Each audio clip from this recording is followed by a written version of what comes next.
apakah suara saya dapat didengar dengan jelas? Ya. Jelas. Oke, tadi sudah dijelaskan secara singkat profil saya.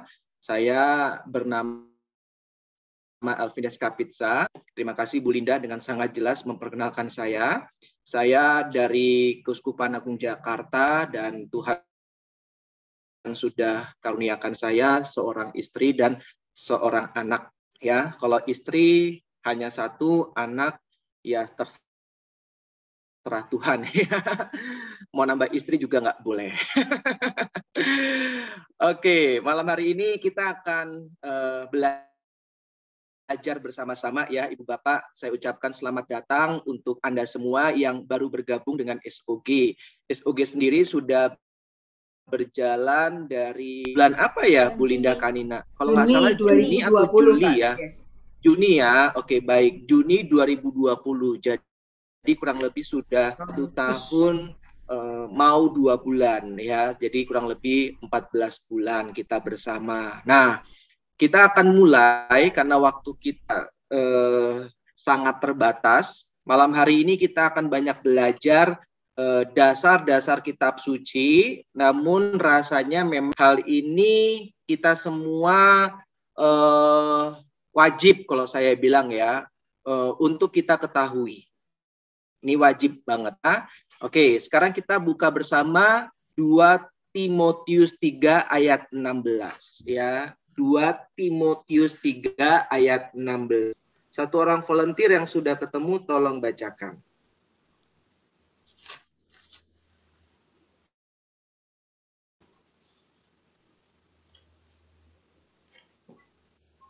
Silakan.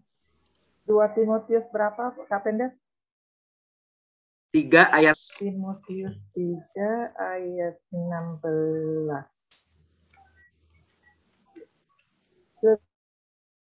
Segala tulisan yang diilhamkan Allah memang bermanfaat untuk mengajar, untuk menyatakan kesalahan, untuk memperbaiki kelakuan, dan untuk mendidik orang dalam kebenaran. Oke, baik. Terima kasih Bu Norma. Ibu Bapak, tolong diingat, segala pesan yang diilhamkan oleh siapa?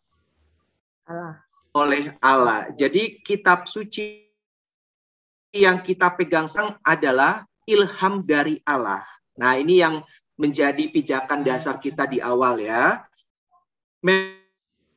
Memang bermanfaat. Yang pertama apa Ibu Bapak? Untuk mengajar. Tolong diingat, jadi kitab suci itu salah satu manfaatnya adalah untuk mengajar. Lalu yang kedua, untuk menyatakan kesalahan. Tapi bukan tentunya ya. Jadi jangan sampai kita tahu firman Tuhan malah menjadikan kita semakin mudah menghakimi orang lain. Ada lihat Romo yang merokok, langsung menegur Romo dan bilang, Romo, tubuh kita kan bait Allah. Firman Tuhan kan mengatakan seperti itu. Jadi bukannya kita semakin bijaksana, tetapi kita malah semakin mudah menghakimi. Tentu itu kita hindarkan ya. Lalu yang ketiga, untuk memperbaiki kelakuan. Jadi fungsi yang ketiga dari kitab suci adalah memperbaiki kelakuan. Mungkin saya dulu kelakuannya minus, gampang marah, gampang tersinggung, ucapannya tidak baik, kasar, kebun binatang, ya dari ayam sampai zebra, ya kan. Kalau marah ayam lu, gitu kan, atau zebra lu. Nah, mungkin hal-hal lain yang juga kurang berkenan. Nah, kitab suci juga memperbaiki kelakuan dan untuk mendidik orang dalam kebenaran. Jadi kurang lebih ada sekitar 4 manfaat ya yang dituangkan dalam 2 Timotius 3 ayat 16. Jadi pentingnya kita benar-benar memahami firman Tuhan karena ada manfaatnya, yaitu untuk mengajar, menyatakan kesalahan, memperbaiki kelakuan, dan mendidik orang dalam kebenaran. Jadi kalau kita ingin hidup dalam kebenaran, ya mari kita sama-sama belajar untuk memahami firman Tuhan. Ya, lalu yang berikutnya Ibu Bapak, dalam kitab suci yang kita pegang sekarang itu terdiri dari 46 perjanjian lama dan 27 kitab perjanjian baru. Tolong diingat ya. Jadi totalnya ada 73 ya. Nah, kalau mau dibedakan lagi 39 protokanonika dalam perjanjian lama dan 7 kitab Deuterokanonika. Jadi Deuterokanonika itu ada 7 kitab, bukan 9. Lalu perjanjian baru ada 27 kitab. Ya, total semua 73. Nah, menurut data, Alkitab itu merupakan buku yang paling banyak dibaca orang di sepanjang sejarah. Ya, lalu yang berikutnya, banyak orang yang berusaha untuk melenyapkan Alkitab, tetapi sampai sekarang masih bertahan. Lalu, sekarang saya ingin membahas siapakah pengarang kitab suci. Kira-kira siapa sih pengarang kitab suci, Ibu Bapak? Matius, Markus, Lukas. Itu Injil ya, tapi secara keseluruhan, Bu Linda, Ibu Bapak. Betul, Matius, Markus, Lukas, Yohanes gitu kan. Tapi secara keseluruhan itu siapa pengarang kitab suci? Murid-murid Yesus. Para rasul, murid-murid Yesus, ya kan? Nah, Ibu Bapak bisa dicatat, ada 2 pengarang kitab suci atau 2 penulis kitab suci. Nah, yang pertama adalah penulis utama atau principal author, ya. Penulis utama atau principal author itu adalah Allah sendiri. Jadi Allah itu merupakan principal author atau penulis utama. Ya, lalu yang kedua adalah manusianya sendiri atau yang disebut dengan instrumental author atau sarana.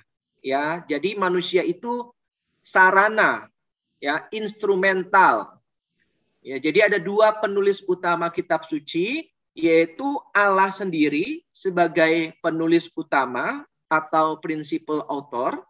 Yang kedua adalah manusia sendiri, ya, yaitu setiap penulis kitab atau Injil yang tadi Bu Linda sampaikan, ya, Matius, Markus, Lukas, Yohanes, ya, Rasul Paulus dan seterusnya itu termasuk yang kedua, yaitu yang manusia sebagai instrumental author atau sarana atau alat, ya.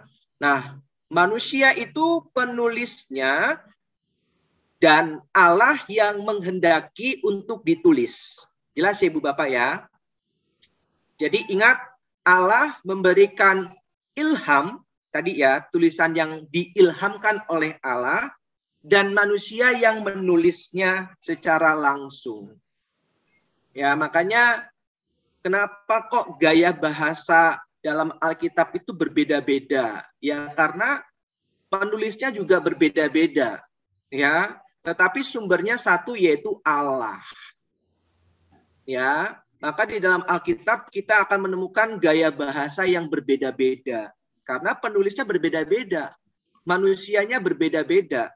Namun yang mengilhamkan hanya satu, yaitu Allah sendiri. Oke, lalu yang berikutnya, saya akan menjelaskan bahasa yang digunakan dalam kitab suci. Ada 3 bahasa utama, Ibu Bapak. Ya, silakan catat kalau memang dibutuhkan. Yang pertama adalah bahasa Ibrani. Ya, bahasa Ibrani. Bahasa Ibrani itu banyak digunakan di dalam kitab-kitab perjanjian lama dari tradisi Yahudi. Ya, kitab-kitab Ibrani. Lalu yang kedua, bahasa Aram atau bahasa Semitik, ya, dari kata Sem. Kita tahu Sem itu adalah anak dari Nuh. Nah, ya, bahasa Semitik, ya, atau bahasa Aram, ya. itu biasa merupakan dialek bahasa Ibrani sehari-hari, ya.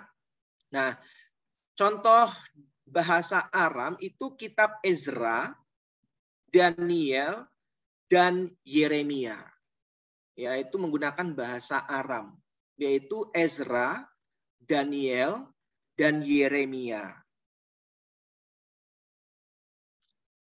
Kalau perjanjian baru itu Injil Matius mula-mula, ya mula-mula. Tetapi nanti yang berikutnya dia menggunakan bahasa Yunani. Tapi awal-awal itu Matius menulis Injilnya dalam bahasa Aram, ya. Namun berikutnya bahasa Yunani, ya. Karena satu dan lain hal kita tentu ingat, ya, bahwa Injil Matius ditujukan kepada orang-orang Kristen Yahudi, ya. Jadi memang bahasa orang-orang Yahudi saat itu dalam sehari-hari adalah bahasa Aram. Yesus juga menggunakan bahasa Aram, ya. Lalu yang berikutnya bahasa Yunani, ya. Ini bahasa yang saat zaman Yesus, ya, itu sudah mulai populer, ya, bahasa Yunani. Bahkan beberapa abad, ya, sebelum Yesus itu sudah sangat populer bahasa Yunani, ya. Karena kita tahu bahwa sekitar abad ke-5, abad ke-4 sebelum Masehi, peradaban Yunani itu berkembang sangat pesat. Muncul filsuf-filsuf yang sangat terkenal, Sokrates, Plato, Aristoteles, ya, Pitagoras, Protagoras, dan sebagainya.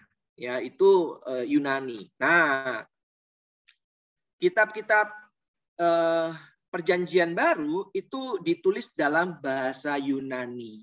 Ya, kitab-kitab Perjanjian Baru ditulis dalam bahasa Yunani. Ya, lalu yang berikutnya. Nah, sekarang saya akan menjelaskan mengenai kitab suci yang asli itu ditulis dalam bentuk apa, ya. Kalau kita kan sekarang bentuknya buku, enak, ya, sudah dicetak, jelas gitu, ya. Ada beberapa bisa dikatakan media, ya, yang digunakan. Yang pertama papirus. Ini sangat terkenal, ya, papirus, ya, yaitu batang rumput ilalang Mesir, yaitu papirus, ya, batang rumput ilalang Mesir, lalu diratakan, ya, lalu digabungkan dengan lapisan coating namanya, ya, sehingga bisa menjadi media untuk menulis, ya, wahyu atau ilham Tuhan, ya, dari papirus. Lalu yang berikutnya dari velum, ya, tentu kita ingat, ya, velum, ya, itu kulit binatang, ya, kulit binatang lebih bertahan lama dibandingkan papirus tentunya.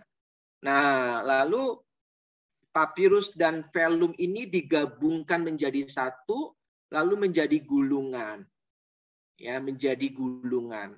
Maka itulah media awal para penulis kitab suci menulis tulisan-tulisan mereka, ya. Biasa yang terkenal itu papirus, ya. Lalu ada 3 kodeks utama. Jadi kodeks itu maksudnya velum yang tadi itu bersama dengan papirus kan dijadikan gulungan, ya, lalu dijadikan buku atau kodeks namanya, ya. Nah, kodeks ini ada 3 yang paling terkenal, ya. Yang pertama Kodeks Vatikanus, itu di Vatikan, ya. Lalu Kodeks Sinaiticus, ya, tulisannya pakai C, ya, Vatikanus pakai C, Vatikan. Lalu Sinaiticus juga pakai C, itu di British Library. Lalu terakhir Kodeks Alexandrinus, ya, yaitu di British Library juga. Nah, kalau Ibu Bapak menemukan dalam kitab suci itu kan ada yang dalam kurung, ya, dalam kurung yang menggunakan siku, ya. Pernah nggak baca itu? Nah, itu merupakan kodeks biasa, Kodeks Vatikanus tuh, ya. Jadi itu sebagai tanda kodeks yang berbeda. Ya. Oke. Lalu yang berikutnya, Perjanjian Lama itu ditulis selama 1.600 tahun. Ya, 1.600 tahun kurang lebih Perjanjian Lama. Ya. Ditulis oleh kurang lebih 50 orang atau 50 pengarang. Jadi Perjanjian Lama itu ditulis kurang lebih 50 orang yang menulisnya. Ya. Lalu Perjanjian Baru udah dicatat ya. Perjanjian Baru itu merupakan penggenapan ya dari Perjanjian Lama. Ya, maka kita nggak akan bisa memahami Perjanjian Baru dengan benar kalau kita belum memahami Perjanjian Lama dengan benar.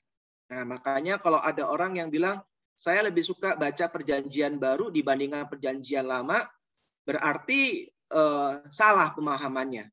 Ya, karena Perjanjian Baru itu ada, ya karena ada Perjanjian Lama. Nah, ini yang harus kita perhatikan nih. Jangan kita pilih-pilih.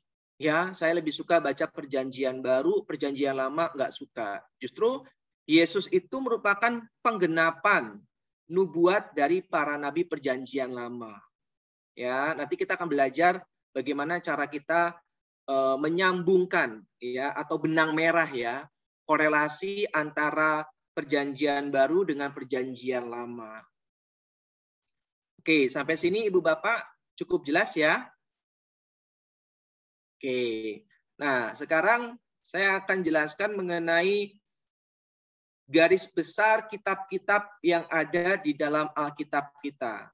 46 Perjanjian Lama, yaitu terdiri dari 5 kitab Taurat Musa. 5 kitab Taurat Musa.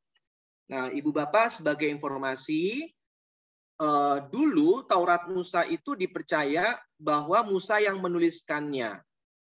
Ya, tetapi sebenarnya tidak demikian. Ternyata Taurat Musa itu bukan Musa saja yang menulis, melainkan ada 4 tradisi besar yang menulis Taurat Musa. Ya, jadi Taurat, kenapa dikatakan Taurat Musa? Karena menceritakan tentang Musa, ya. Dan tentu Yahweh, ya. Nah, siapa saja tradisi itu? Yang pertama adalah tradisi Yahwis, yaitu ditulis kira-kira abad ke-10 sampai abad ke-9 sebelum Masehi. Ya, Yahwis atau Jahwis. Karena biasa disingkat dengan JEDP. Jadi 4 tradisi utama yang menulis Taurat Musa itu disingkat dengan JEDP. Yang pertama Yahwis, itu yang paling tua. Abad ke-10 sampai abad ke-9 sebelum Masehi. Lalu yang kedua Elohis. Nah, Elohis itu abad ke-9 sampai dengan abad ke-8 ya, sebelum Masehi. Lalu Deuteronomis. Ini kitab-kitab sejarah nih, Deuteronomis. Salah satunya kitab Deuteronium, yaitu apa? Ulangan. Nah, Ulangan itu kebanyakan dari tradisi ini, ya, Deuteronomis. Itu tahun atau abad ke-8 sampai dengan ke-7 sebelum Masehi, yaitu tradisi Deuteronimus, ya. Lalu atau Deuteronomis, ya. Terakhir itu JEDP. P itu priest, ya. Priest itu imam, ya. Itu pada saat pembuangan Babel. Jadi kurang lebih abad ke-6, abad ke-5 sebelum Masehi, ya. Maka terjadilah atau terbentuklah kitab-kitab Taurat Musa dari 4 tradisi utama ini. Ya, Yahwis itu para pujangga kerajaan bagian selatan, ya, Israel bagian selatan, yaitu Yehuda, ya. Lalu kalau Elohis itu pujangga kerajaan utara, ya.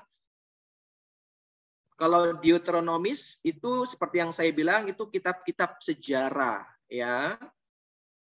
Dan terakhir priest itu imam, Ditulis pada saat mereka berada di pembuangan Babel.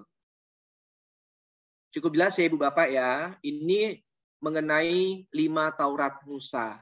Dari Kejadian, Keluaran, Imamat, Ulangan, dan Bilangan. Lalu yang berikutnya ada 16 kitab historis. 16 kitab historis. Ya. Bisa dicatat mungkin kalau mau Yosua. Jadi setelah 5 Taurat Musa, itu ada kitab Yosua masuk dalam kitab-kitab sejarah atau historis, ada 16 ya. Lalu yang kedua Hakim-Hakim. Coba dilihat Alkitabnya. Hakim-Hakim yang kedua. Lalu setelah itu Rut. Rut itu masuk ke dalam kitab historis atau sejarah. Rut. Nah, lalu 1 dan 2 Samuel. 1 dan 2 Samuel itu menceritakan mengenai raja pertama Saul, ya. Tentu Samuel juga ya. Dan 2 Samuel itu banyak menceritakan mengenai Raja Daud. Ya, lalu 1 dan 2 raja-raja. Nah, 1 raja-raja itu mulai masuk cerita mengenai Raja Salomo. Ya, jadi 1 dan 2 raja-raja itu banyak mengisahkan raja-raja dari kerajaan selatan. Ya, ada juga kerajaan utara. Karena kita tahu bahwa setelah Salomo wafat, kerajaan Israel terbagi menjadi 2, yaitu utara dan selatan. Ya, itu semua diceritakan dalam 1 dan 2 raja-raja. Ya, utara ibu kotanya adalah Samaria, biasa disebut dengan kerajaan Israel. Lalu selatan atau biasa disebut dengan kerajaan Yehuda, ibu kotanya adalah Yerusalem. Nah, itu lengkap diceritakan nama-nama rajanya di 1 dan 2 raja-raja. Dimulai dari Salomo dulu, ya. 1 dan 2 Samuel banyak menceritakan tentu Samuel, ya, karena namanya juga 1 dan 2 Samuel, tetapi rajanya yaitu Raja Saul dan Raja Daud. Lalu 1 dan 2 Tawarik. Ya, 1 dan 2 Tawarik itu juga masuk ke dalam kitab sejarah. Ya. Lalu Ezra. Ya, Ezra ini menceritakan kehidupan bangsa Israel setelah pembuangan Babel. Ya, ini tokoh yang cukup terkenal, ya, Ezra. Bersama nanti Nehemia. Jadi Ezra dan Nehemia itu dekat, ya, maksudnya kitabnya dekat, ya, sebelah-sebelahan. Karena memang hidup di zaman setelah pembuangan Babel. Ya, ini dua tokoh yang sangat berperan penting saat itu pasca bangsa Israel bebas dari pembuangan Babel dan kembali ke Yerusalem. Jadi Ezra dan Nehemia itu memegang peranan yang sangat penting. Lalu Tobit. Tobit itu kita tahu masuk ke dalam kitab Deuterokanonika. Nah, itu juga termasuk kitab-kitab historis. Tobit.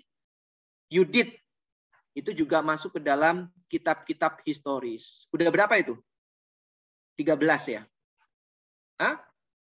13. 1 dan 2 raja-rajanya jangan digabung. Jadi satu-satu ya.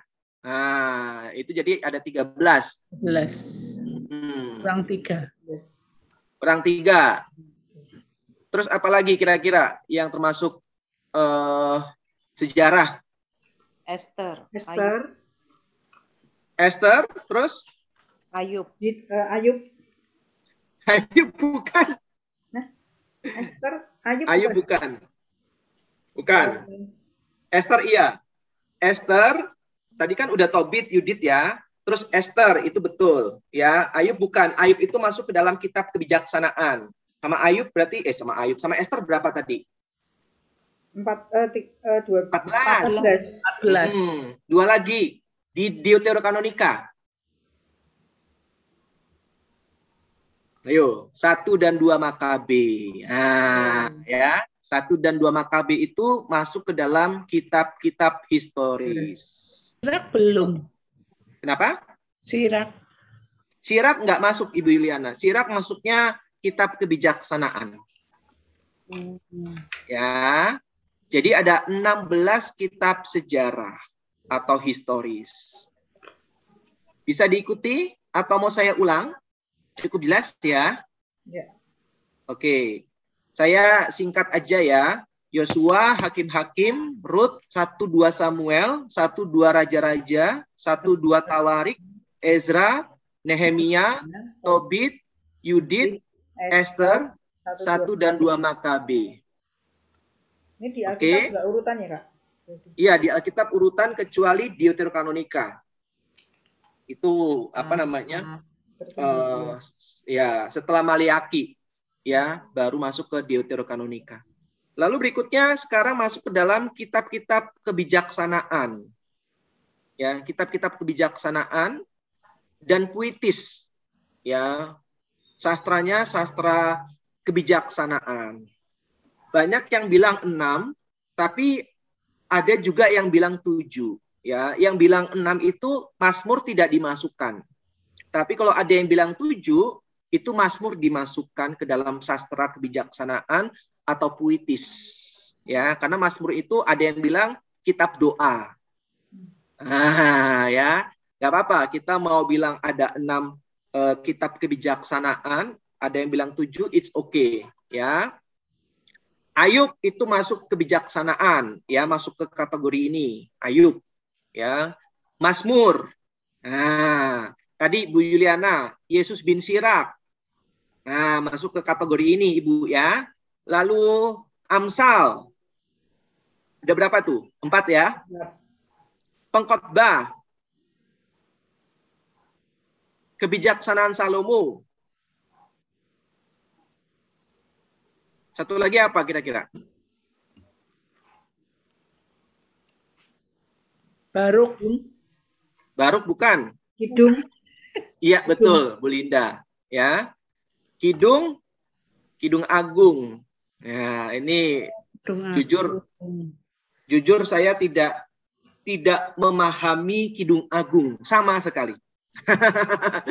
Ya, jadi kalau Ibu Bapak tanya mengenai tafsir Kidung Agung, mohon maaf saya belum bisa menjawab ya. Nanti kalau misalkan memang saya benar-benar punya waktu yang cukup untuk mengulik ya, saya akan belajar benar-benar kitab Kidung Agung ya. Oke. Jadi mohon maaf kalau ada yang tanya Kidung Agung, saya tidak bisa jawab karena saya nggak ngerti. Itu kitab penuh misteri buat saya. Ya, konon katanya para petapa itu romo-romo di Rowo Seneng, ya, suster-suster di Kedono itu benar-benar sangat suka dengan kitab Kidung Agung. Ya, oke. Sudah ada yang kelewat? Sudah ya. Lalu yang berikutnya sekarang kitab-kitab Nabi besar. Nah, kitab-kitab Nabi besar. Sebenarnya Nabi besar itu hanya 4. Ya, yaitu Yesaya, Yeremia, Yehezkiel, dan Daniel. Saya ulang sekali lagi ya. Nabi besar itu sebenarnya ada 4. Yesaya, Yeremia, Yehezkiel, dan Daniel. Nah, ada 2 kitab lagi yang dimasukkan ke dalam kategori nabi-nabi besar, yaitu Baruk dan Ratapan. Baruk itu sekretarisnya Yeremia. Ya, Baruk dan Ratapan itu masuk ke dalam kategori ini, nabi-nabi besar. Nah, dikatakan besar itu ya, kenapa? Ratapan itu nama ya? Iya. Nama kitab, Ibu. Nama kitab. Ya. Kategori nabi besar yang ada 6 ini hanya dibedakan karena kitab-kitab ini babnya lebih banyak dibandingkan nabi-nabi lain. Itu aja. Ya, saya pernah jelaskan ini di hari Senin yang lalu ya. Tidak ada yang lebih hebat ya, karena di mata Tuhan semua nabi sama ya. Tetapi kenapa dibedakan nabi besar dan nabi kecil? Karena ya itu ya, kayak Yesaya itu ada 66 kitab. Banyak sekali kan? Jadi hanya itu aja perbedaannya. Kitabnya lebih banyak dibandingkan nabi-nabi lain. Tetapi perannya ya sama-sama nabi kan, sama-sama penting, ya. Lalu sekarang ada berapa nabi kecil? Banyak. Ibu Linda banyak. Kita Senin sempat bahas toh. Lupa, Kak. Ada berapa nabi kecil? Nehemia, Hosea, 12. Dari Hosea sampai Maleaki. Coba dihitung ada berapa kitab. Dari Hosea sampai Maleaki. Itu nabi-nabi kecil. Ada 12. Nah, ya. Ada 12 nabi kecil. Dari Hosea sampai Maleaki. Cukup jelas ya Ibu Bapak ya. Hosea, Yoel, Amos, Obadja, Yunus, Mika, terus apa lagi? Nahum, Habakuk, Yevana, Hagai, Zakaria, Maleaki. Nah, itu betul Ibu. Total ada 12 nabi kecil. Coba kita lihat Yevanya. Ada berapa bab itu? Yevanya itu hanya 3 bab. Betul ya? Coba Hagai. Hagai berapa bab? 2, Kak. 2. 2. Nah, sekarang kalau kita baca Yeremia coba, ada berapa bab?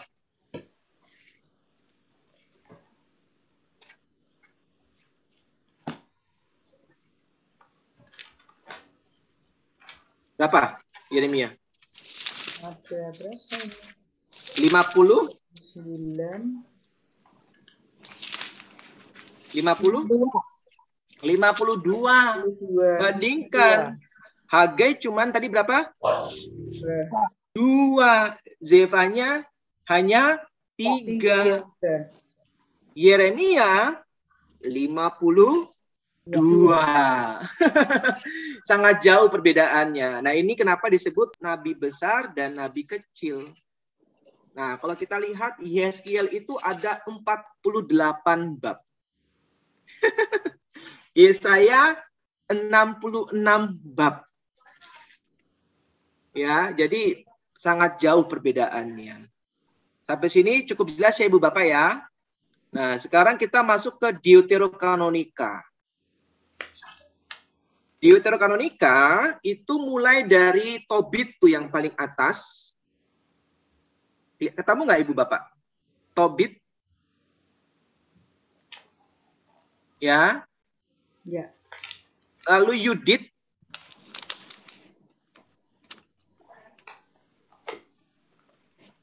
Tambahan Esther tidak dihitung. Ya. Tobit, Yudit, kebijaksanaan Salomo, Sirak, Yesus bin Sirak, Baruk, ada berapa 7? 5. 5. Terus 2 lagi. 1 dan 2 Makabe. 1 dan 2 Makabe. Ya, tambahan Daniel juga tidak dihitung. Ya, jadi ada 7 kitab-kitab Deuterokanonika. Tobit, Yudit, kebijaksanaan Salomo, Yesus bin Sirak, terus Baruk, dan 1-2 Makabe. Nah, lebih jelasnya saya nggak tahu sudah diupload belum. Hari Senin kemarin di kelas intermediate kita sudah belajar ya mengenai sejarah Deuterokanonika. Kalau misalkan penasaran bisa langsung lihat di YouTube-nya SOG. Kita sudah banyak membahas di sana ya sejarah dari Deuterokanonika. Sampai sini jelas Ibu Bapak, ada pertanyaan sebelum masuk ke perjanjian baru? Mumet? Enggak ya? Enggak mumet lah ya. Yang heran itu loh Kak, tadi itu yang sebelumnya ratapan itu kan nama-nama nabi itu Baruk, lalu Daniel, Yeskiel gitu kan. Yang terakhir itu kok ratapan ya? Isinya itu itu ratapan Yeremia, Ibu. Oh. Mm-mm. Jadi memang kan biasanya Makanya, kan ditulisnya kan nama-namanya seperti itu. Tapi yang di ratapan itu memang isinya kan memang apa? Ratapan. Sedih, ya. Yang sedih gitu loh. Dipercaya itu yang nulis adalah Yeremia. Makanya Yeremia habis itu ratapan. Oh. Ya. Ada lagi? Tadi Bu Yana mau nanya. Ya, silakan Ya. Ibu. Dalam kitab kebijaksanaan kan ada yang bilang 6 dan 7. Tadi kok baru 6 ya, Kak? Mazmur, Ayub, Sirak, Amsal, Kebijaksanaan Salomo, Kidung Agung, yang satu yang dianggap 7 itu apa? Pengkhotbah. Jadi ada yang bilang 6, ada yang bilang 7 ya. 7. Mazmur yang dikeluarkan kan? Bukan. Maksudnya dari keluarkan, tapi ada yang menganggap masuk sama enggak gitu toh. Iya, bukan dikeluarkan, nanti menyesatkan saya. Jadi ada yang bilang 6, ada yang bilang 7. Ada yang bilang 7. Nah, kalau yang bilang 6 itu karena Mazmur tidak masuk dalam kategori itu. Karena ada yang menganggap bahwa Mazmur itu adalah kitab doa. Nah, tapi ada juga yang memasukkan. Nah, kita sekarang belajar setuju dengan yang memasukkan, ya, yaitu 7 kitab kebijaksanaan. Ya, kalau saya belajar di KPKS 6, ya, tapi saya lebih setuju 7 ya, Mazmur masuk. Yaitu di luar Mazmur ya, Ibu Bapak ya, ada 6 nih di luar Mazmur. Ayub, Yesus bin Sirah, Amsal, Pengkhotbah, Kebijaksanaan Salomo, Kidung Agung. Nah, 6 Bu Yuliana. Ya. Nah, kita masukkan satu lagi 7 yaitu Mazmur. Itu Bu Yuliana. Kalau kita doa itu baca Mazmur aja sudah termasuk doa kalau gitu ya, Kak? Iya, betul. Ya, karena isinya doa. Tapi itu ada ininya Bu, ada caranya ya. Makanya kalau di gereja kan pemazmur itu nggak sembarangan kan, itu latihan tuh. Ya, kalau saya jujur nggak bisa saya. Ya, misalkan kayak apa mazmur antar bacaan. Ya, kalau kita kan Mazmur 23 cuman baca Tuhan adalah gembalaku, takkan kekurangan aku. Tapi sebenarnya itu dinyanyikan. Nah, makanya Mazmur namanya. Ya. Mazmur. Iya, kita bermazmur. Ya, itu. Ya. Kalau Mazmur sendiri artinya apa tuh, Pak Windes? Kenapa? Mazmur sendiri itu artinya apa? Apa ya artinya Bu ya? Mazmur. Saya lupa. Aduh kok ngeblank. Aduh lupa. Nanti saya cari tahu deh. Saya lupa. Pujian tapi betul enggak? Pujian agak ke sana tapi ada istilah yang lebih pas. Ya. Saya lupa yang pas apa, tapi mendekat ke pujian, ya, doa pujian gitu. Tapi ada istilahnya, ya. Biasa kalau kita bilang ya bermazmur gitu ya. Sulit kalau diterjemahkan ke dalam bahasa Indonesia. Kenapa Ibu Linda?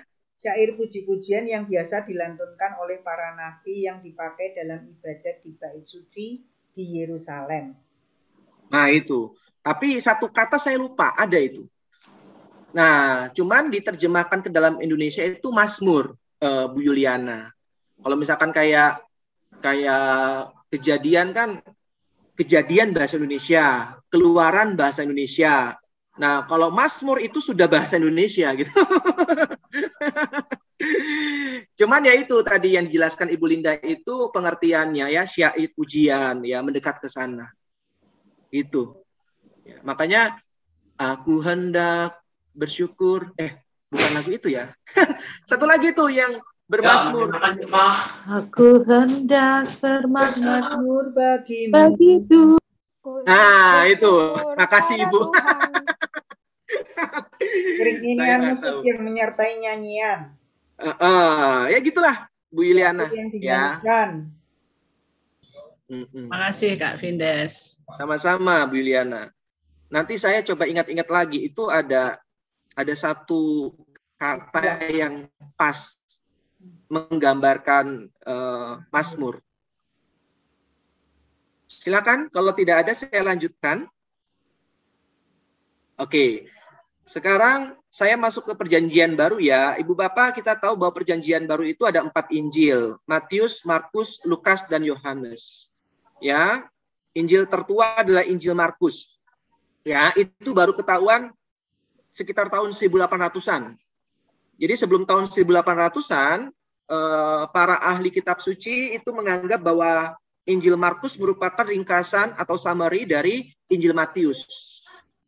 Ya, baru sekitar 1800-an para ahli memutuskan bahwa Injil Markus merupakan Injil yang paling tua.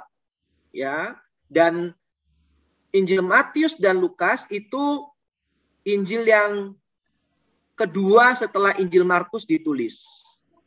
Dan yang paling akhir adalah Injil Yohanes. Ya, jadi Injil Markus itu ditulis sekitar tahun 60 sampai dengan 70 Masehi. Lalu Injil Matius Lukas sekitar tahun 70 sampai dengan 80 Masehi. Lalu terakhir itu Injil Yohanes sekitar tahun 90-an Masehi. Ya. Tapi kok Matius di depan ya, Kak? Nah, itu menurut konsili, Ibu Linda. Ya, menurut konsili. Justru karena ini ada pertentangan sebenarnya. Ya. Para teolog beberapa itu mengatakan tetap Injil Matius yang pertama. Ya, tetapi para ahli kitab suci ya itu mengatakan Injil Markus yang pertama. Ya, kalau kita pernah mendengar pengajaran dari Bapak Kardinal Ignatius Suharyo, ya beliau mengatakan Injil Markus yang tertua. Kalau Ibu Bapak baca buku-buku romo-romo yang sudah doktor kitab suci, itu mereka mengatakan Injil Markus yang pertama. Ya, saya belajar, dosen saya juga bilang Injil Markus yang pertama. Ya, jadi memang ada dua pemahaman di sini. Ya, hanya penetapan Injil Matius yang pertama itu hasil konsili. Ya, oke. Sekarang sampai mana tadi? Yohanes ya. Nah, Injil Markus itu merupakan salah satu sumber dari Injil Matius dan Lukas.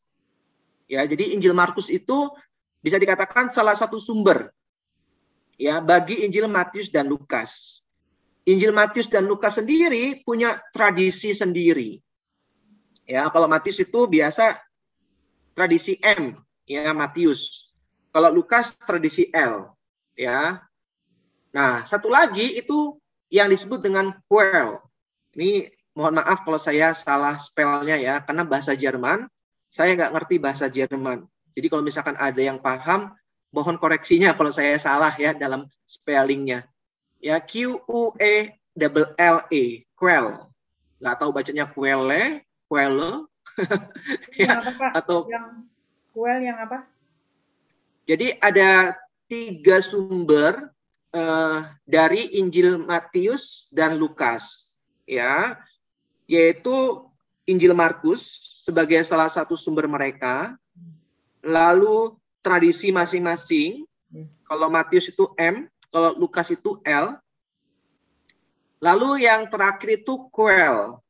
Nah, Quell itu jadi gini Ibu Bapak, kalau Markus kan sudah jelas Injilnya. Nah, Matius dan Lukas mengambil ya beberapa tulisan-tulisan dari Markus di dalam Injilnya. Nah, kalau Quell itu nggak kayak gitu cara kerjanya. Quell itu dari banyak sumber, banyak tulisan, lalu dijadikan satu, disebut tradisi Quell atau sumber. Ya, Quell itu artinya sumber. Ya, jadi dari banyak tuh, dari banyak jadi satu. Nah, kalau Markus sudah ada dari satu, ya dimasukkan. Ya, yang menurut Matius dan Lukas relevan dengan kehidupan jemaatnya. Karena kan Injil itu ditujukan kepada jemaat yang berbeda. Ya. Nah, contoh seperti Zakheus. Zakheus itu hanya ada di Lukas. Nah, berarti ini dari tradisi Lukas. Jelas Ibu Bapak ya? Kalau misalkan ada di Matius, Markus, dan Lukas, berarti ini bisa dikatakan sumbernya dari Injil Markus. Nah, tapi kalau hanya ada di Matius dan Lukas, bisa dikatakan bahwa ini dari Well. Nah, sampai sini jelas ya Ibu Bapak ya? Yang tradisi Well tolong terakhir ke Pak Kavindes. Jadi kalau misalkan kita baca nih, kalau hanya ada di Injil Lukas, berarti itu kekasan Lukas atau tradisi Lukas sendiri. Contoh, Zakeus, itu hanya ada di Lukas. Orang Samaria yang murah hati, perikop itu sangat terkenal kan? Itu hanya ada di Lukas. Nah, berarti itu tradisi Lukas. Nah, kalau Matius, coba kita baca Matius bab 2. Dari ayat 1 sampai dengan ayat 23.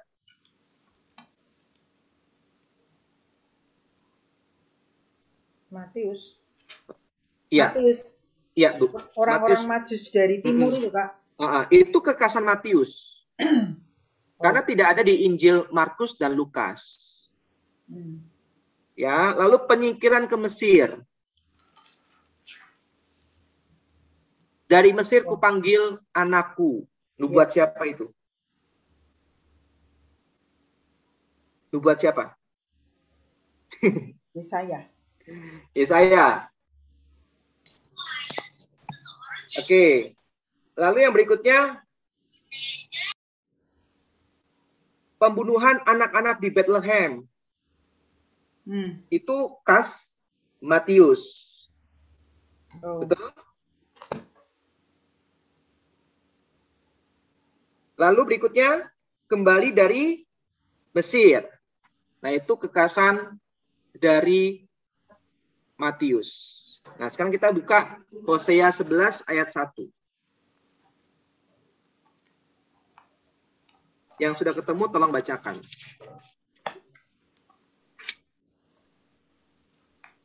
Hosea 11 ayat 1.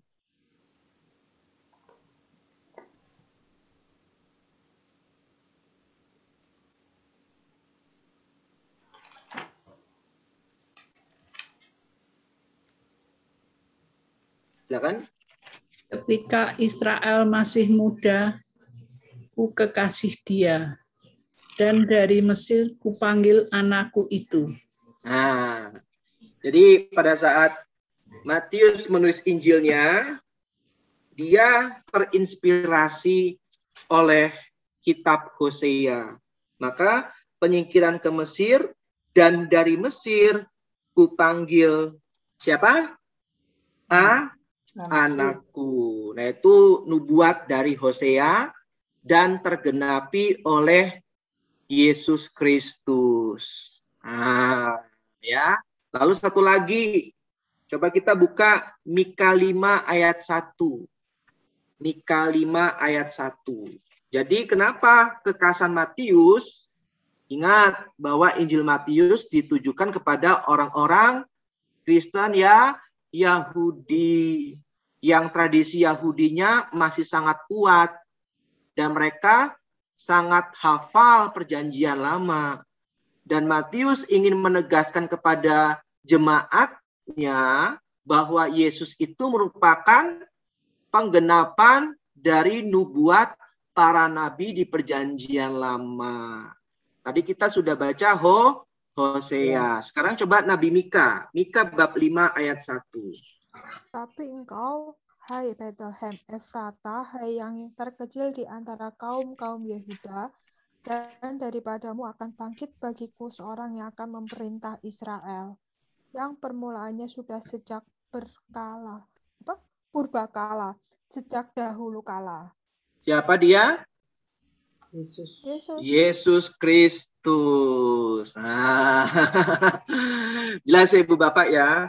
Tetapi engkau, hai Bethlehem Efrata, hai yang terkecil di antara kaum-kaum Yehuda, daripadamu akan bangkit bagiku seorang yang akan memerintah Israel. Makanya Bethlehem itu artinya rumah roti, ya. Dan Yesus itu dari suku Yehuda yang permulaannya sudah sejak purbakala, sejak dahulu ada. Makanya Yesus adalah Alfa dan Omega. Ya, itu. Jadi digenapi. Jelas ya Ibu Bapak ya. Maka itu kekasan dari tradisi Matius. Ya, banyak mengutip perjanjian lama, khususnya nubuat para nabi. Makanya kalau kita bilang saya lebih suka baca perjanjian baru, nggak mau baca perjanjian lama, sulit memahami maknanya. Ya, di SOG kita belajar bagaimana mengkaitkan tulisan-tulisan di perjanjian baru dengan perjanjian lama. Ya. Nah, Injil Markus, Matius, dan Lukas itu disebut dengan Injil sinoptik. Ya, sinoptik dari dua kata, sin dan optik. Tentu sin di sini bukan dosa, ya. Sin, S-Y-N itu artinya bersama. Optik itu melihat. Ya, maka kalau kita beli kacamata itu bukan di toko kelontong, tapi di optik, ya, supaya dapat melihat. Ya, makanya disebut sinoptik, melihat dari perspektif yang sama. Itu arti harafiah dari sinoptik. Markus, Matius, dan Lukas menceritakan Yesus dari perspektif yang sama. Atau dalam teologi itu biasa disebut dengan kristologi dari bawah. Ya, Yesus diceritakan dikandung dan dilahirkan oleh Maria. Nah, berbeda dengan Yohanes. Sekarang kita masuk Injil Yohanes. Yohanes itu Injil yang paling akhir ditulis tahun 90-an. Ya. Injil Yohanes menceritakan Yesus itu pada mulanya adalah firman. Ya, firman itu menjadi manusia. Ini yang disebut dengan kristologi atas. Ya, firman yang bersama-sama dengan Allah menjadi manusia. Jadi Injil Yohanes pendekatannya berbeda. Ya, kalau Matius dijelaskan silsilah Yesus Kristus. Kalau Yohanes pada mulanya adalah firman. Coba kita baca Yohanes 1 ayat 1. Pada mulanya adalah firman, firman itu bersama-sama dengan Allah, dan firman itu adalah Allah. Ia pada mulanya bersama-sama dengan Allah, segala sesuatu dijadikan oleh Dia, dan tanpa Dia tidak ada suatu pun yang telah jadi dari segala yang telah dijadikan. Nah, ya, itu ingin mengatakan Yesus yang semula bersama-sama dengan Allah dan pada saat menjadi manusia tetap bersama dengan Allah. Ya, karena Yesus itu hakikatnya adalah Allah. Tolong diingat Ibu Bapak, Yesus memiliki satu hakikat dan dua kodrat. Yaitu hakikatnya adalah Allah, kodratnya Allah dan manusia. Ya, bahkan pada saat nanti Yesus wafat dan bangkit, itu masih memiliki dua kodrat, Allah dan manusia. Ya, tetapi hakikatnya tetap Allah. Jelas ya Ibu Bapak ya. Nah, saya pernah jelaskan kan tentang akhir zaman, Yesus mengatakan anak pun tidak tahu. Nah, maksudnya Yesus ngomong seperti itu sebagai manusianya, bukan sebagai Allahnya. Ya, tentu kalau misalkan dia berbicara sebagai kodrat Allahnya, ya tentu dia tahu.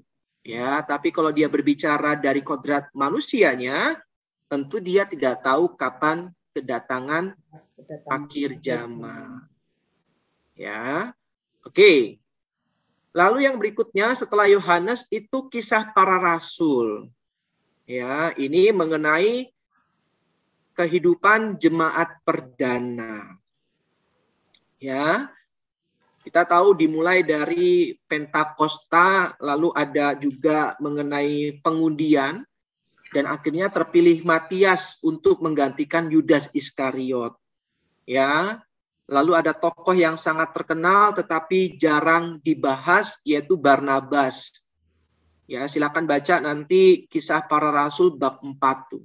Ya, ayat 32 sampai dengan 37. Ya, ini tokoh yang saya sangat suka. Perannya sangat penting tetapi begitu rendah hati. Ya, Barnabas. Ya, N-nya jangan hilang. Kalau N-nya hilang jadinya Barabas. Ya. Oke. Berapa, Kak? Bab 4 ayat 32 sampai dengan 37. Coba kita baca ayat 35-nya. Ya. Sorry. 35 sampai dengan 37 deh. Lebih lengkap. 36, sorry. 35-nya nggak usah. 36 dan 37. Silakan satu orang volunteer.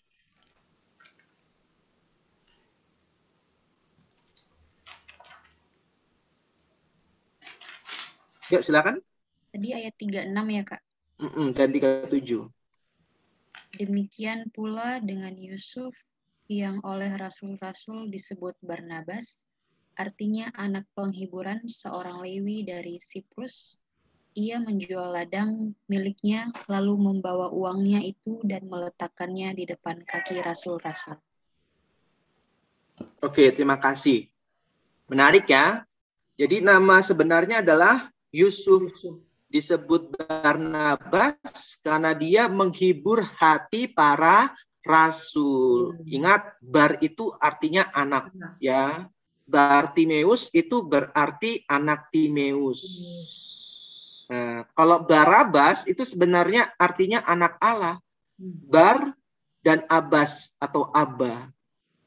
Makanya saya pernah jelaskan waktu di bulan Maret ya, Ibu Bapak yang masih ingat, Yesus itu diperhadapkan dengan penjahat yang bernama Barabas. Nah, orang-orang Yahudi memilih anak Allah nih. Dua-duanya anak Allah. Yesus benar-benar anak Allah, dan satunya hanya namanya yang artinya anak Allah.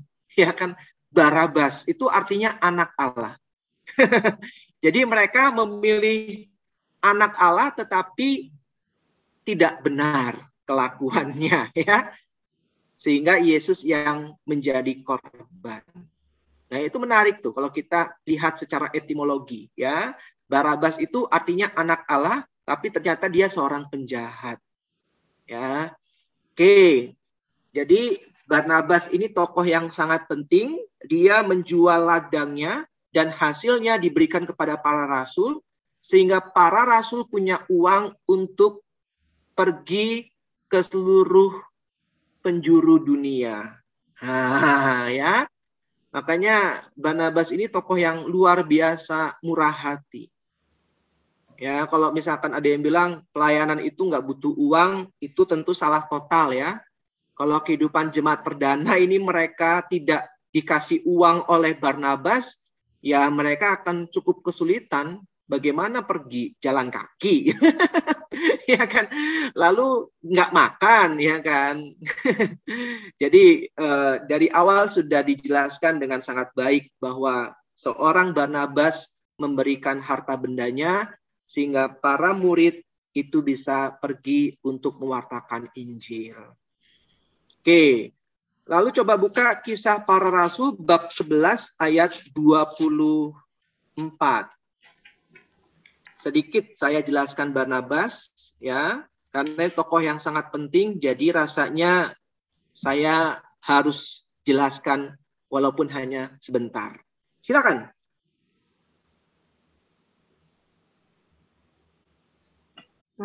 Barnabas adalah orang baik, penuh dengan Roh Kudus dan iman. Sejumlah orang dibawa kepada Tuhan. Oke, terima kasih Bu Yuliana. Tolong diingat, karena Barnabas adalah orang baik, penuh dengan Roh Kudus dan iman. Nah, Sejumlah orang dibawa kepada Tuhan. Maka kalau kita benar-benar ingin menjadi orang yang memberkati keluarga dan sesama, kita sebaiknya belajar dari Barnabas. Karena dengan sangat jelas, jarang sekali tokoh di dalam Alkitab yang dijelaskan karakternya seperti Barnabas. Nah, ya. Sedangkan yang nulis Kisah Para Rasul siapa? Yang menulis Kisah Para Rasul adalah Lukas. Kisah Para Rasul itu bisa dikatakan kelanjutan dari Injil Lukas. Coba kita baca Kisah Para Rasul bab 1 ayat 1. Hai Theophilus. Theophilus itu artinya kekasih Allah. Dari dua kata, theos dan philia.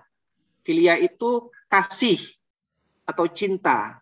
Theos atau theo itu artinya Tuhan. Jadi Theophilus itu artinya kekasih Allah. Ada dua tafsiran. Yang pertama, dikatakan bahwa Theophilus itu merupakan cucu dari, kalau nggak salah ingat itu, salah seorang tokoh terkenal di Israel, ya. Lalu ada yang bilang Theophilus itu adalah kita semua, sang kekasih Allah. Ya. Dalam bukuku yang pertama, ketemu nggak Ibu Bapak? Kisah Para Rasul bab 1 ayat 1. Dalam bukuku yang pertama, yaitu Injil Lukas. Jelas ya? Cukup jelas? Nah, ya, dalam bukuku yang pertama, aku menulis tentang segala sesuatu yang dikerjakan dan diajarkan Yesus. Nah, itu Injil Lukas. Maka ini kelanjutannya. Kisah Para Rasul dari Injil Lukas. Gitu ya. Oke, balik lagi tadi ya. Jadi kita belajar dari seorang Barnabas, orang yang baik, penuh dengan Roh Kudus dan iman. Ya, maka sejumlah orang dibawa kepada Tuhan. Dan di Antiokhia lah untuk pertama kalinya pengikut Yesus disebut Kristen. Karena andil dari Barnabas. Ya, Barnabas merupakan pemimpin jemaat Antiokhia yang saat itu merupakan pusat misi. Ada 3 gereja besar ya di kehidupan jemaat perdana. Silakan catat bagi yang membutuhkan. Yang pertama, gereja Yerusalem. Pemimpinnya adalah Yakobus, anak Alfeus. Bukan Yakobus, anak Zebedeus, bukan ya? Ya, jadi Yakobus anak Alfeus itu pemimpin dari gereja Yerusalem. Ya, tetapi karena sangat konvensional, ya, mengklaim bahwa harus menjadi orang Yahudi gitu kan, biar benar-benar dapat diselamatkan, ya, atau minimal disunat lah, ya kan. Maka ada pertentangan tuh, ya, mengenai sunat, ya. Kalau tidak disunat, ya tidak diselamatkan karena tidak menjalankan adat istiadat Yahudi. Nah, itu yang ada di benak jemaat Yerusalem saat itu, ya, sehingga karena konvensional akhirnya gereja ini bisa dikatakan bubar, ya, atau bahasa ekstrimnya hancur gitu ya. Kalau hancur kayaknya nggak pas ya, ya bubar lah gitu ya. Nah, itu pada saat Yerusalem kotanya dihancurkan oleh Kekaisaran Romawi di bawah pimpinan Jenderal Titus. Maka jemaat Yerusalem bubar. Lalu yang kedua, jemaat atau gereja Efesus. Pemimpinnya adalah Yohanes. Nah, kelemahan jemaat ini adalah mereka banyak konflik. Mereka banyak perselisihan. Sehingga jemaat di Efesus juga bubar. Nah, satu-satunya jemaat atau gereja yang masih hidup, bahkan bisa dikatakan tumbuh subur dan menjadi pusat misi adalah gereja Antiokhia.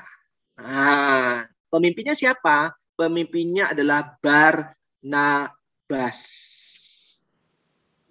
Ya, dan di Antioquia lah untuk pertama kali pengikut Yesus disebut Kristen. Sebelumnya itu hanya disebut sekte pengikut jalan Tuhan.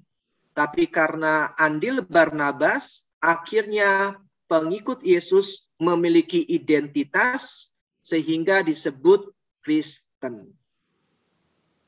Maka kalau ada yang bilang kita itu Kristen bukan, jangan bilang bukan, saya Katolik. ya kalau ngomong soal Kristen, kita Kristen gitu kan. Maka sangat disayangkan kalau kita merasa diri saya bukan Kristen, saya Katolik. Ya, itu tentu salah besar ya.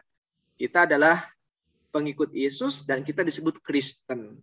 Nah, dari mana asal kata Katolik? Coba kita buka Kisah Para Rasul bab 9 ayat 31. Itu cikal bakalnya. Ya, dari kata katholos, ya katholos.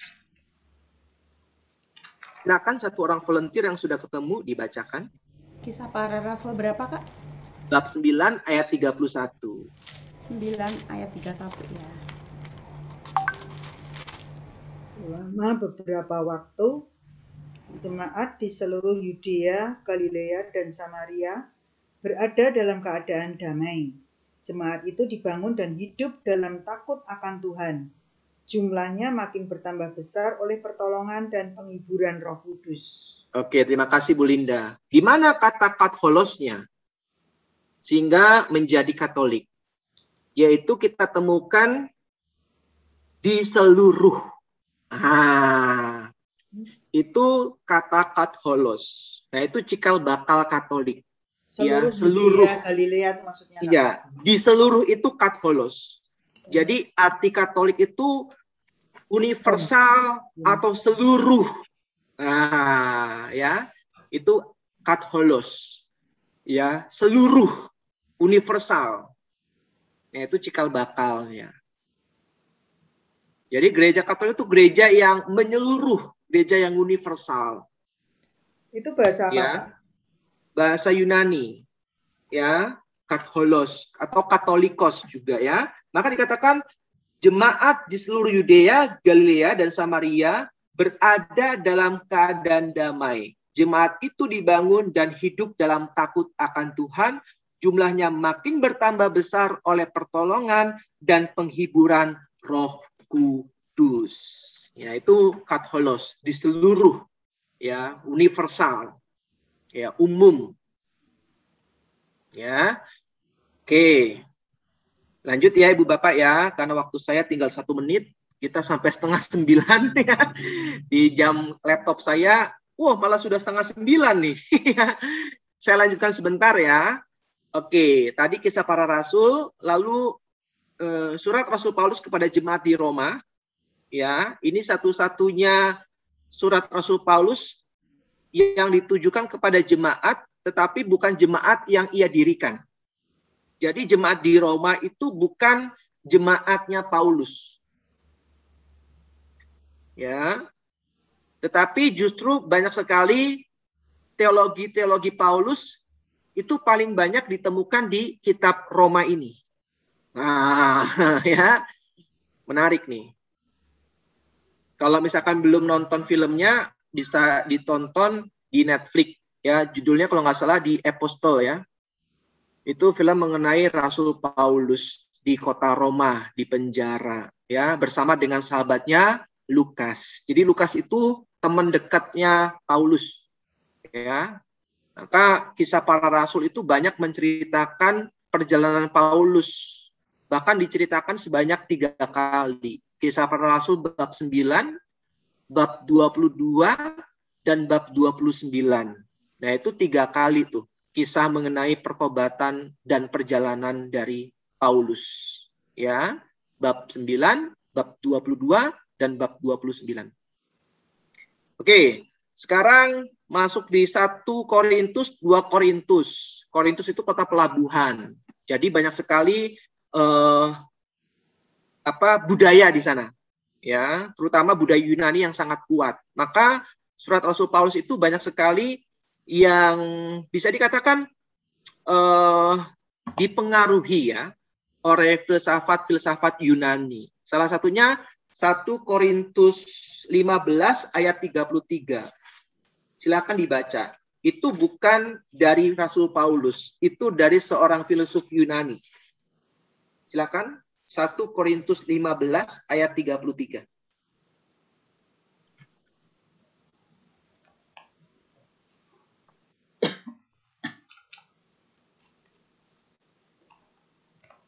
Silakan.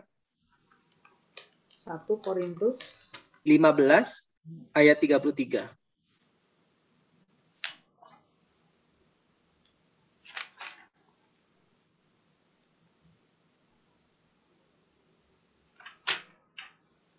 ayat berapa Kak? 33. 33. Loh. 1 Korintus 13. 15. 15. Janganlah kamu sesat. Pergaulan yang buruk merusakkan kebiasaan yang baik. Oke, terima kasih Ibu. Itu bukan ucapan Paulus. Itu ucapan filsuf Yunani. Ya. Jadi menarik nih ya, karena memang saat itu budaya Yunani sangat kuat. Dan 1-2 Korintus itu budaya Yunaninya kuat. Dan ingat, Rasul Paulus itu dari Tarsus. Ya. Jadi dia dibesarkan memang dalam, bisa dikatakan kan dia orang Yahudi, dia hafal hukum Taurat, tetapi dia memiliki warga negara Romawi, namun dia juga hidup di bawah kebudayaan Yunani. Ya. Oke. Lalu yang berikutnya Galatia, Efesus, saya agak cepat ya, Filipi, terus apa lagi?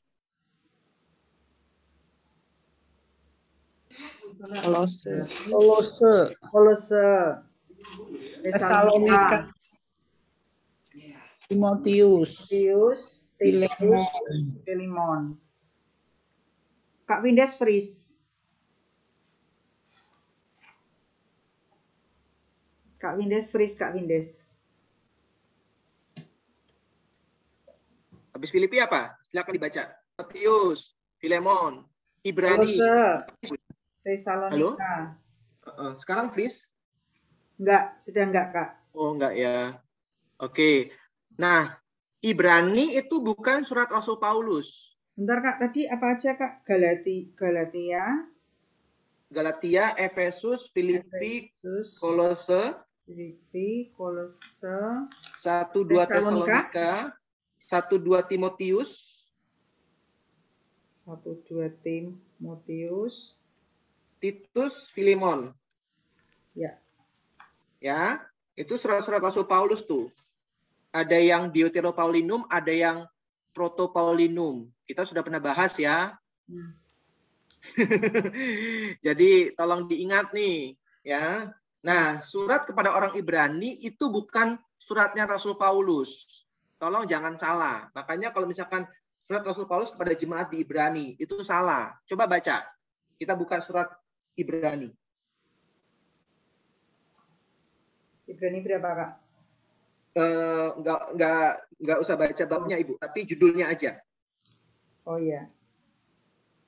Apa Bu Linda di situ? Allah berfirman dengan perantaraan anaknya. Di atasnya, surat kepada orang Ibrani. Nah, kalau Rasul Paulus gimana?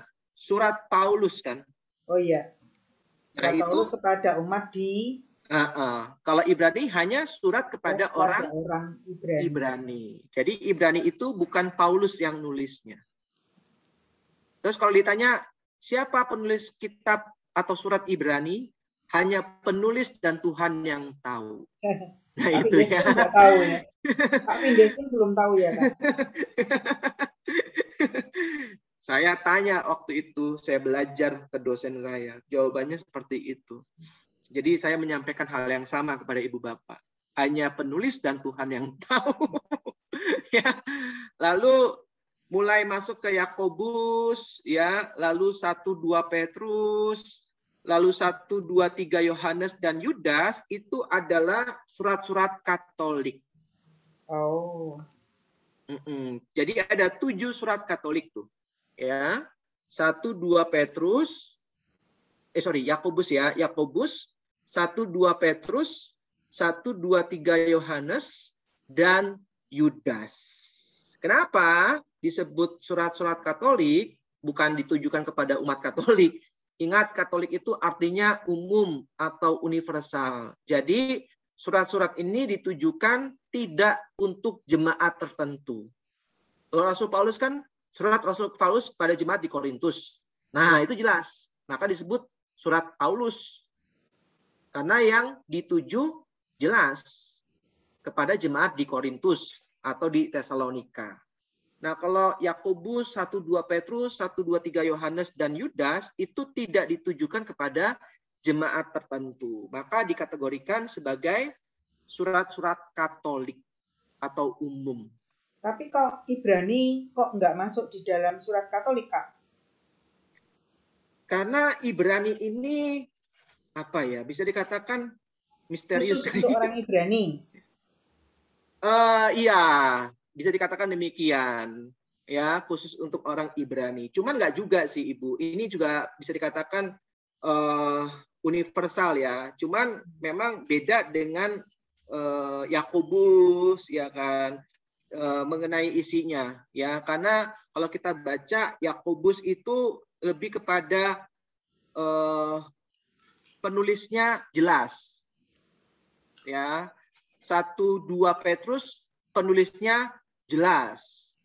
Ya, 1-2-3 Yohanes penulisnya jelas. Ibrani itu misteri. Ya. Jadi memang untuk sementara itu yang dikategorikan surat-surat Katolik ya 7 tadi ya. Yakobus, 1-2 Petrus, 1-2-3 Yohanes, dan Yudas. Ya. Dan kalau dibaca itu pesannya sangat baik untuk pastoring atau penggembalaan, termasuk juga Ibrani sebenarnya. Ya. Nah, terakhir itu Wahyu. Wahyu itu kita tahu bahwa ini sastra apokaliptik, ya, atau bahasa kerennya itu apokalipto, ya. Revelation, ya, itu artinya menguak, ya, membuka tabir, ya kan. Jadi itu Wahyu, ya. Kita sudah bahas panjang lebar. Wahyu itu bukan kitab untuk meramal, ya, tetapi Wahyu itu ditujukan kepada berapa jemaat? Ada yang masih ingat? Ayo. Ada berapa jemaat yang dituju oleh kitab Wahyu? Kita udah bahas panjang lebar loh. 7. Masih ingat siapa aja? Lupa. Ayo. Coba buka. Ya, Philadelphia 1. Philadelphia. Efesus. Ya, Laodikia. Udah 3 nih. Terus apa lagi? Ayo. Sardis. Ya, 4. Terus Smyrna. Pergamus 6. Tiatira. Iya, Tiatira. Jadi ada 7 ya. 7 jemaat yang ditujukan oleh Yohanes, penulis kitab Wahyu. Ya, sebagai peneguhan, penghiburan buat mereka yang saat itu dalam keadaan tidak baik dan menderita. Itu, Ibu Bapak.